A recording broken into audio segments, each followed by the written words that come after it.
Attention, cette vidéo risque d'être supprimée le plus rapidement possible. Vous savez, je ne fais jamais de vidéo axée spécialement sur un continent. Je ne fais jamais de vidéo où j'attaque quelqu'un, où j'attaque un groupe. Celle-là, ça va être la toute première fois parce que trop, c'est trop. Vous savez, on dit que l'Afrique est un continent sous-développé. On dit que l'Afrique est l'un des continents les plus pauvres au monde. On dit que l'Afrique est riche en ressources naturelles, mais pauvre en ressources humaines. Tout cela est dû à beaucoup de choses. Donc, quand on cherche les causes de cela, il y a beaucoup de choses que l'on peut citer. Mais l'une des raisons principales actuellement, Orange est l'ennemi incontestable de l'Afrique. Je vous explique pourquoi à travers cette vidéo avec tous les points qui peuvent rentrer en compte. Récemment, j'étais parti en Guinée pour une conférence, d'accord? Pour une conférence où j'ai passé un mois du coup au pays pour essayer de profiter au maximum de ma famille qui est là-bas, d'accord? Mais il se trouve que 15 gigas, seulement 15 gigas de connexion en Guinée, ça coûte en moyenne 20 €.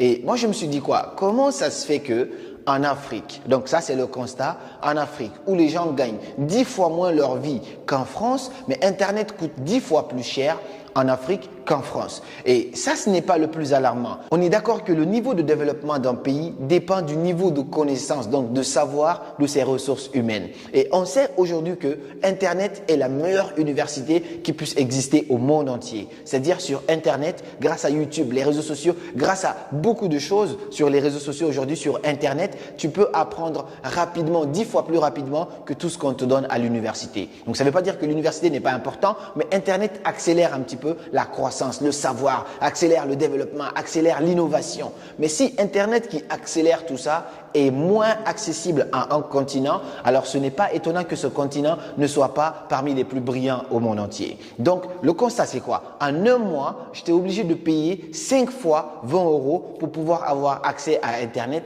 et ça sans même publier une seule vidéo. Donc j'ai vu que beaucoup de gens se plaignaient. Pour quelqu'un qui a un niveau de vie élevé, ok, pas de problème, il se dit ok, 20 € x 5, ça me fait à peu près 100 €. Ce n'est pas grave parce que je gagne bien ma vie. Mais dans un pays où les gens gagnent minimum, où les gens gagnent minimum 1200 €, tu factures là-bas moins de 20 € pour 100 gigas de connexion. C'est-à-dire qu'avec 100 gigas, tu peux faire tout ce que tu veux. Alors qu'en Afrique, où les gens gagnent moins de 60 € par mois, donc le SMIC, il est inférieur à 60 € dans beaucoup de pays en Afrique, mais vous facturez Internet 15 gigas seulement à 20 €. Donc, qu'est-ce qui se passe? Tu vas sur Internet, on dit passe semaine, mais au bout de 2 jours, c'est terminé. Les gens ont peur d'aller sur YouTube. Et comment un peuple qui a peur d'aller sur YouTube, un peuple qui a peur d'aller chercher de l'information sur Internet, un peuple qui n'a pas accès aux cours, aux formations en ligne, peut se développer plus qu'un autre peuple?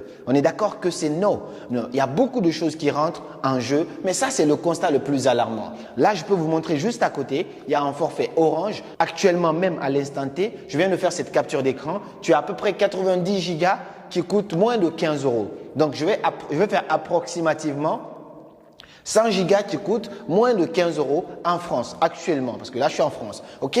Mais en Afrique, je viens à peine d'arriver de l'Afrique, on m'a vendu 15 gigas à presque 20 €. Donc avec 100 gigas, tu peux regarder toutes les vidéos YouTube du monde. Avec 100 gigas, tu peux rester connecté pendant combien de temps? Avec 100 gigas, tu peux suivre des cours en ligne aux États-Unis, dans n'importe quel pays. Alors qu'avec 15 gigas, seulement 15 gigas, tu regardes quelques trucs, au bout de 2 jours, c'est épuisé. Déjà, le débit n'est pas compté de la même manière, ça finit plus rapidement par ici, en Afrique donc, par rapport à la France. Et au-delà de ça aussi, appel et SMS illimités quand tu as les 90 gigas à 15 €. Quand tu as ça, appel et SMS illimités. Sauf qu'en Afrique, ce n'est pas compté là-dedans. Tu payes appel, tu payes SMS au-delà de tout ça. Donc si tu comptabilises, en Afrique, pour avoir Internet à 100%, être vraiment à l'aise pendant un mois en entier, tu en as pour minimum 200 € quand on fait l'approximative. SMS, appel, Internet, tu en as à peu près pour 200 € pour être vraiment confortable avec Internet. En France, tu en as pour moins de 20 € pour être confortable. Appel SMS illimité, appeler même à l'international parfois, Belgique, Suisse, les pays qui sont à côté, tu peux appeler gratuitement. Tout ça, c'est compris. Tu peux parler avec quelqu'un de minuit jusqu'à minuit. Tout ça, c'est compris là-dedans. Il n'y a aucune surfacturation. Il n'y a absolument rien. Donc, quand on constate ça, on comprend que Orange est en train de contribuer au sous-développement, à l'appauvrissement du continent africain. Parce que quelqu'un qui gagne moins de 60 € par mois, tu lui dis que pour avoir full internet satisfait, il faut qu'il paye à peu près 200 €. Alors, est-ce que tu n'es pas en train d'appauvrir cette personne ou est-ce que tu es en train d'aider cette personne à se développer? On est d'accord que c'est non. Mais ce n'est pas que la faute de Orange. Orange, c'est qu'il est dans un continent ou dans un pays où les choses ne sont pas régulées. Il se dit, je peux faire du profil. Mais le problème vient de qui? De ceux qui gouvernent. Et comment ça se passe? Je vous dis la vérité sincèrement, à partir du moment que la personne qui est ministre, la personne qui est cadre, la personne par laquelle Orange passe, lui, il s'en met plein à la poche. Le reste, il s'en fout de la population. Il s'en fout de est-ce que les gens vont souffrir? Parce que ce qui est étonnant, ce qui est alarmant, c'est que ceux qui sont à la tête ont fait des études en France. Ceux qui sont à la tête ont fait des études aux États-Unis. Dans des pays développés, ils savent que ça ne coûte pas aussi cher là-bas que dans leur continent. Mais puisque eux, ça leur permet d'en mettre plein leur poche, donc l'intérêt personnel passe au-dessus de l'intérêt collective. Et c'est ce qui fait que le continent ne peut pas aller en avant. L'autre constat, c'est quoi? Dès que quelques influenceurs commencent à parler, à crier haut et fort pour essayer de faire un boycott, quelque chose comme ça, dans beaucoup de pays, du coup en Afrique, qu'est-ce qui se passe? Orange essaye de récupérer ces gens-là, on leur donne un peu de sous. Ces mêmes gens qui critiquaient recommencent à faire encore de la pub pour Orange. Et ça, c'est vraiment déplorable parce qu'à chaque fois, c'est la même chose qui revient. Les gens favorisent ce qu'on appelle leur intérêt personnel. Donc, on fait du bruit uniquement pour nous en mettre plein la poche. Une fois que nous, on est satisfait, même si ça ne mène pas loin le pays, on s'en bat les couilles et du coup, on continue notre chemin. Et ça, c'est vraiment dramatique pour le continent. C'est vraiment dramatique pour le développement d'un continent. Et j'apprécie énormément beaucoup de pays qui essayent de mettre des bâtons dans les roues de Orange pour pas continuer à piller comme ça le continent, pour pas continuer comme ça à freiner la jeunesse africaine. Un jeune qui est talentueux, qui a envie de montrer son talent sur les réseaux sociaux. Il a envie de faire des vidéos YouTube pour commencer à changer des vies. Parce qu'on sait que YouTube, tout simplement, YouTube peut changer la vie d'un individu. Tu peux passer de zéro à combien de milliers d'euros par mois. Ça, c'est grâce à YouTube. Mais si là-bas, pour mettre ta vidéo, il te faut payer beaucoup plus d'argent que ce que tu gagnes, comment tu peux t'en sortir? Si là où on cherche l'information, en y allant, tu te ruines complètement, comment tu y pars? Moi, j'ai regardé un petit peu les gens dans certains pays en Afrique n'osent même pas regarder une vidéo en direct. C'est-à-dire, quand tu publies une vidéo, c'est pourquoi tout le temps, les gens sont là, on ne peut pas télécharger tes vidéos. Nous, ici, on ne télécharge pas de vidéos.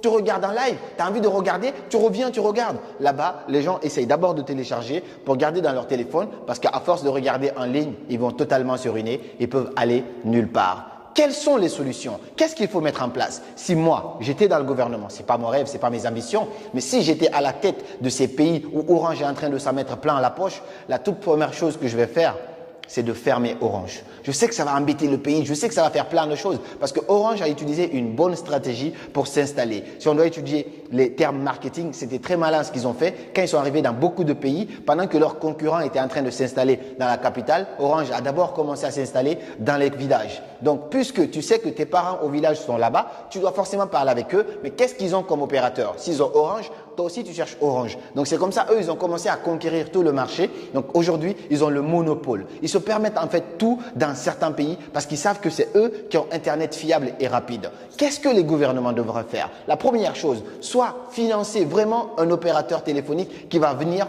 concurrencer en gros Orange. Ça, c'est la première chose. La deuxième chose, chaque pays est libre de régulariser son marché internationalement comme il veut. Donc, les opérateurs qui vont venir, c'est le pays qui fixe des termes. Dites, vous ne pouvez pas facturer au-delà de ça parce que voilà combien vous facturez dans un pays qui est plus riche que notre pays. Donc, quand le pays impose ces termes-là, Orange doit casser les prix, vraiment être concurrentiel par rapport à la France, être concurrentiel par rapport aux autres pays qui ont accepté de mettre ces termes-là. Au-delà de Orange appel téléphonique, il y a Orange Money aussi qui n'arrête pas de bouffer les gens parce que faut se rappeler que le taux de bancarisation dans le continent africain est à peu près de 6%.